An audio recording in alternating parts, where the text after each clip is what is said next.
नमस्कार। स्मार्ट बिन YouTube channel के कहानियों की चौपाल पर आपका स्वागत है। आज की कहानी है एक दुकानदार और उसके बच्चे की। एक व्यक्ति था, उसकी लकड़ी की दुकान थी। एक दिन उसका बेटा उसके पास आया, बोला, पापा आपसे कुछ पूछना है। उसने कहा, पूछो। बोला, सभी ये बोलते हैं कि ईश्वर ने सबको एक जैसा बनाया है, लेकिन फिर इतना अंतर क्यों? पापा मुस्कुराए, बोले, बेटा जवाब देते हैं, पहले आप अंदर से एक लकड़ी का टुकड़ा लेके मुझे दो। बच्चा अंदर गया, एक लकड़ी का टुकड़ा पड़ा हुआ था, लेके आया और पिता को दिया आके। उन्होंने कहा कि ठीक है, ये बताओ इसकी कीमत क्या होगी? बच्चे ने बोला कि होगी 10-20 रुपए, ऐसे लकड़ी के टुकड़े को कौन लेता है? बोले, अच्छा, अगर हम इसकी एक बढ़िया सी कुर्सी बना दें, फिर?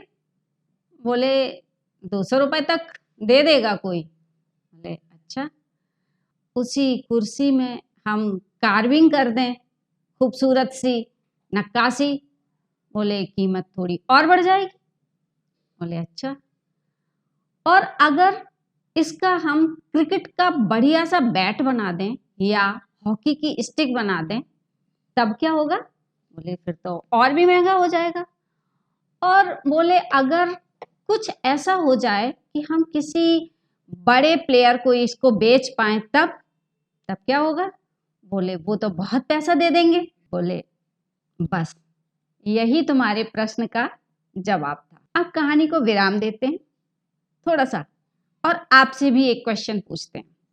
जब आप लोग IC38 का एग्जाम देते हैं, पास करके बाहर आते हैं, ट्रेनिंग रूम में जाते हैं, तब तक आप सब बिल्कुल एक जैसे होते हैं, कोई अंतर नहीं व्यावसायिक दृष्टिकोण से।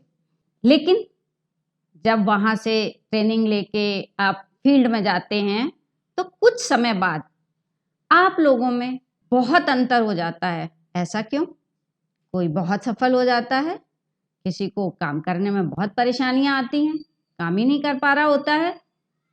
क्यों?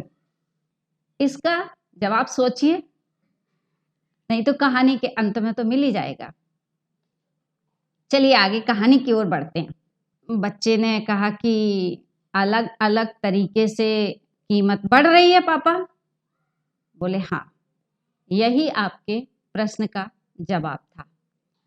जब हम किसी भी चीज को एक शेप देते हैं, उसमें काम करते हैं, फिनिशिंग टच देते हैं, तो उसकी कीमत बढ़ जाती है। जैसे आप सब जब ट्रेनिंग रूम से निकलते हैं तब एक जैसे होते हैं, लेकिन फील्ड में आने के बाद सब अलग अलग हो जाते हैं, बहुत अंतर हो जाता है। क्यों?